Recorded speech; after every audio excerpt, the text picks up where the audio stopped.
نحمدہ و نسلم و نصلی علی رسولہ الکریم اما بعد۔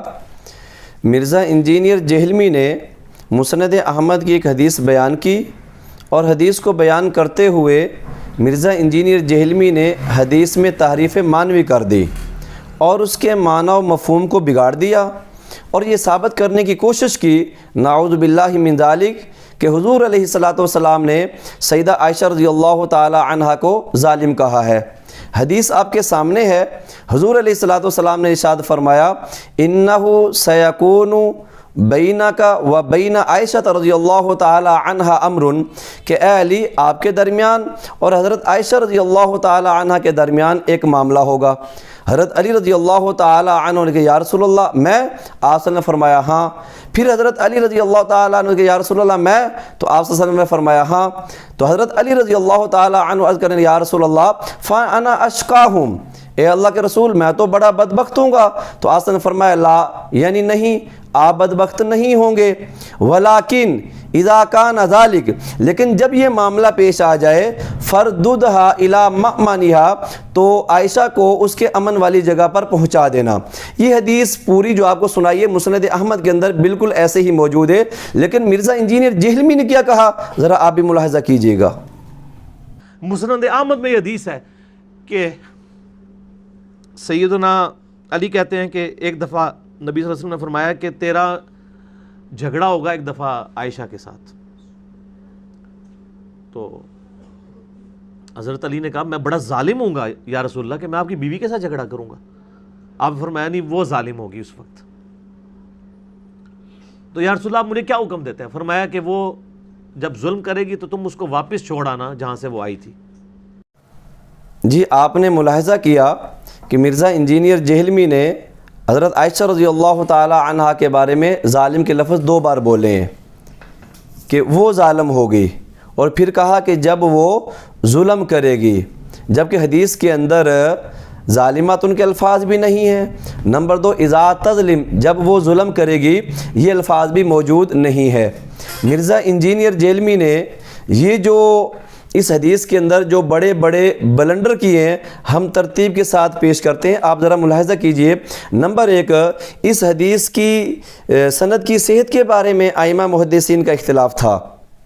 ابن حجر اسقلانی رحمہ اللہ تعالی علیہ نے اس کو حسن کہا ہے، اور مجموع الزوائد کے اندر لکھا ہے اس کے راوی ثقہ ہیں، لیکن دوسری طرف بہت سارے ائمہ محدثین نے اس کے اوپر جرح کی ہے۔ مثلا العلل المتناہیہ کے اندر علامہ ابن جوزی رحمہ اللہ تعالی علیہ اور اس طرح علامہ ذہبی رحمہ اللہ تعالی علیہ نے العلل المتناہیہ کی تلخیص میں اس کو منکر لکھا ہے یہ۔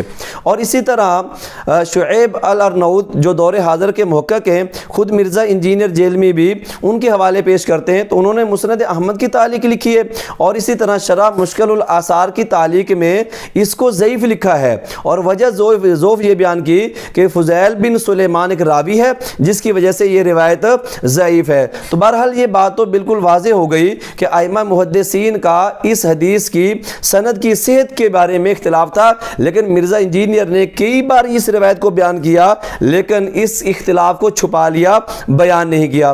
دوسرا بلنڈر مرزا انجینئر نے جو کیا کہ رسول اللہ صلی اللہ علیہ وآلہ وسلم کی طرف مرزا انجینئر جہلمی نے تہمت، جھوٹ کی نسبت کی ہے، اللہ کے پیغمبر کے اوپر تہمت لگائی ہے، آسلم پر بہتان باندھا ہے کہ اللہ کے پیغمبر نے فرمایا کہ نہیں وہ ظالم ہوگی، اور پھر کہا کہ جب وہ ظلم کرے گی، جبکہ یہ الفاظ حدیث کے اندر موجود ہی نہیں ہے۔ اب مرزا کو چاہیے تھا کہ وہ رجوع کرتا کہ مجھ سے غلطی ہو گئی یا مجھے پتہ نہیں چلا، بجائے رجوع کرنے کے مرزا انجینئر اس کے اوپر اور پکا ہو گیا، اپنی اس بات کا دفاع کرنے لگا اور کہنے لگا میں نے تو بڑے نرم لفظ بولے ہیں، یعنی وہ کہنے لگا میں نے جو ظالم کہا ہے یہ نرم لفظ ہے، حدیث میں تو بدبخت کے الفاظ آتے ہیں۔ ذرا آپ بھی سنیے گا کیا کہتا ہے۔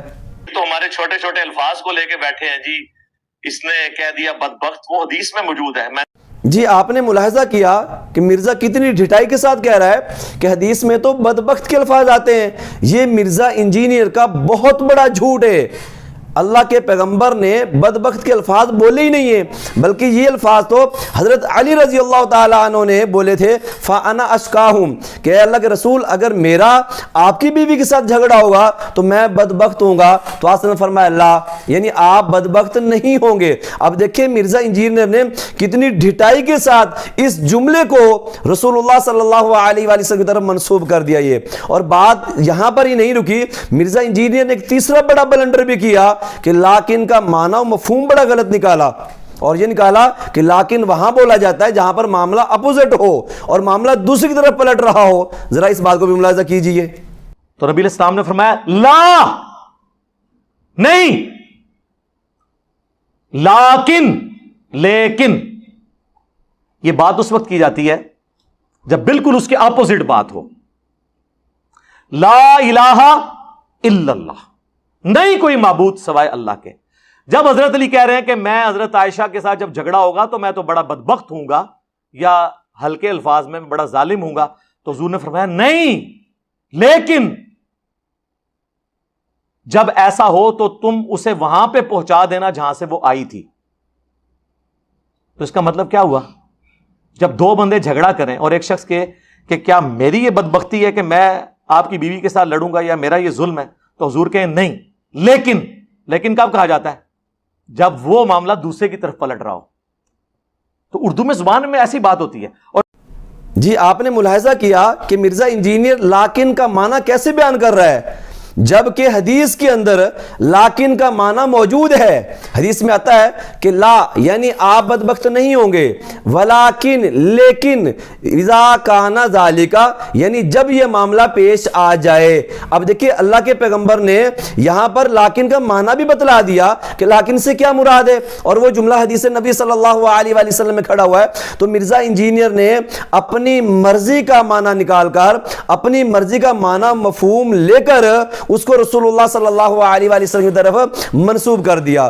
چوتھی بات یہاں پر یہ، بہت ساری کتب احادیث کے اندر یہ لیکن کے الفاظ آتے ہی نہیں ہیں، یہ لا تک بات ہے اور آگے ولیکن والا جملہ موجود ہی نہیں ہے، ولیکن کا لفظ ہی موجود نہیں ہے۔ مثال کے طور پہ مسند بزار کے اندر حدیث نمبر 3881 ہے، اور اسی طرح مشکل الاسحار کے اندر 5612 حدیث نمبر ہے، ان کے اندر یہ لفظ موجود نہیں ہے، لیکن کا لفظ موجود نہیں ہے۔ حدیث یہی موجود ہے لیکن لیکن کے الفاظ موجود نہیں ہیں۔ اللہ سبحانہ و تعالی امت کو اس کے شر سے، فتنے سے محفوظ فرمائے۔ وآخر دعوانا ان الحمدللہ رب العالمین۔